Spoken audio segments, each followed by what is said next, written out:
Hi, my name is Yasmeen Ross, and I'm here to present on the impact of an educational comic book on rabies-related knowledge in school children in Haiti. A little background. Haiti is one of four countries in the Western Hemisphere where cases of human deaths due to rabies regularly occur. It is estimated that there are about 65 human deaths in the country each year. Children are particularly susceptible to rabies exposures, and this is further indicated in their surveillance data. There's about 11,000 reports of animal bites or sick animals identified through passive surveillance, and approximately one-third of those involve children under the age of 15. Rabies education for community members is a core component to reduce the burden of rabies. It does this by promoting good dog ownership practices and encouraging healthcare seeking following a dog bite. Although rabies sensitization is an integral part of Haiti's rabies control efforts, the impact of educational materials has not been tested among children until now. So Tijoel is a popular comic book character in Haiti.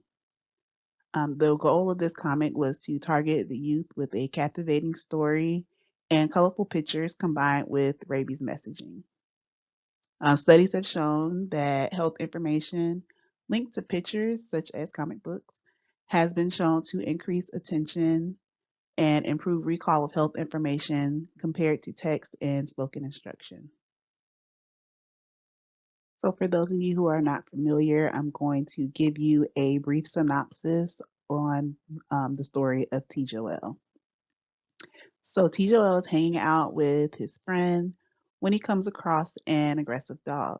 He tries to scare the dog away by throwing a rock at him, but of course, that makes things worse. The story follows him, his family, and other community members as they try to figure out what they should do next to treat T. Joel and what to do about the dog. In their adventure, they come across a rabies surveillance officer, which is this gentleman in the blue, and he's able to provide information about what to do after a bite, as well as educate them on what the signs of rabies are in dogs. Other topics covered in the comic book include rabies background, information about rabies transmission, what actions to take after being bitten by a dog, signs of rabies in dogs, good dog ownership practices, actions to take when confronted by an aggressive dog, and how to report a sick dog. As a part of the protocol, trained rabies surveillance officers of the Haiti Animal Rabies Surveillance Program received training on how to guide students through the reading of the T. Joel comic book. Public and private schools in urban and rural areas of Haiti were randomly sampled to participate.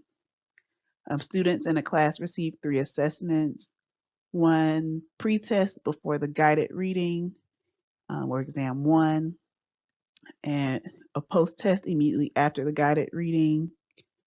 And then about 5 months later, they received a post-test, or exam 3, to evaluate general rabies knowledge, rabies prevention, and how to avoid dog bites. Also, through this evaluation, we looked at bite rates um, that were calculated for the pre-test and the third assessment. As a part of the study, no identifying information was collected about the individual student.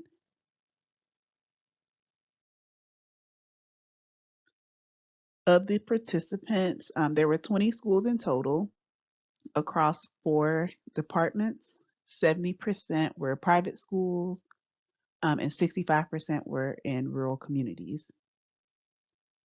There were 707 participants. The average age was 11, and 46% were female. We first looked at just overall improvement, just their general score. Um, as you can see here, after the intervention, the average knowledge score improved across all three indicators, and scores remained that way up until exam 3 as well. So there was a 21% improvement in knowledge and a 100% retention rate even after the 5-month period. We then wanted to dive a little bit deeper and see if we can identify, some strengths and weaknesses in the program. So we looked at 3 questions that had the most improvement. After this intervention, students were able to identify changes in dog behavior or attitude as a sign of rabies. They were also able to identify that a dog scratching them could be a risk for rabies. And they were also able to identify that dogs should be vaccinated each year against rabies.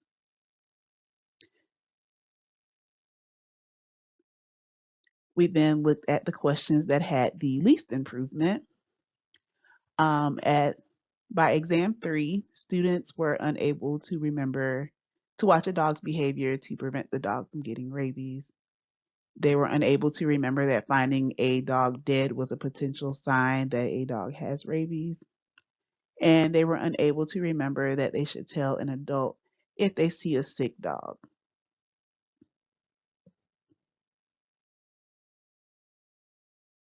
The monthly bite rate that we calculated for exam 1 was 2.2%, and for exam 3 was 2.3%.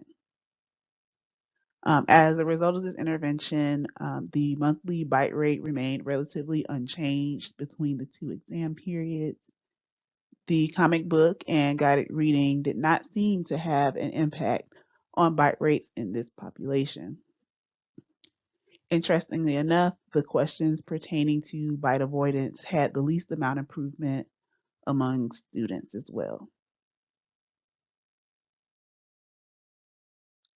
So recommendations on how to improve upon this study as well as the methodology. There are questions that were commonly missed were questions about rabies prevention and bite avoidance. There may need to be improvements made to the guided reading to emphasize certain key points that were identified in this study. Also, the exams may need to be reviewed to determine if questions were too difficult or not clear for the students in this study group. While the knowledge improved, the overall scores were still low, indicating that a more comprehensive approach to rabies education may be needed. This can be done a few ways. Introducing rabies prevention activities in schools throughout the year as opposed to just the one intervention that was conducted in this instance may lead to an increase in rabies knowledge and hopefully reduce that bite rate. And then also, we should identify other opportunities to reach children in the community through community-based events or other community outreach opportunities. So in conclusion, there was an overall increase in rabies knowledge and students were able to retain that knowledge even months after the intervention. The bite rate remained unchanged as a result of this intervention, indicating that more than likely a more robust approach may be needed to reduce bites in this population. Now I would like to acknowledge those involved in this study. So from CDC, Atlanta, and in Haiti, the Ministry of Agriculture, the Ministry of Public Health and Population, Christian Veterinary Mission, as well as Merck Animal Health.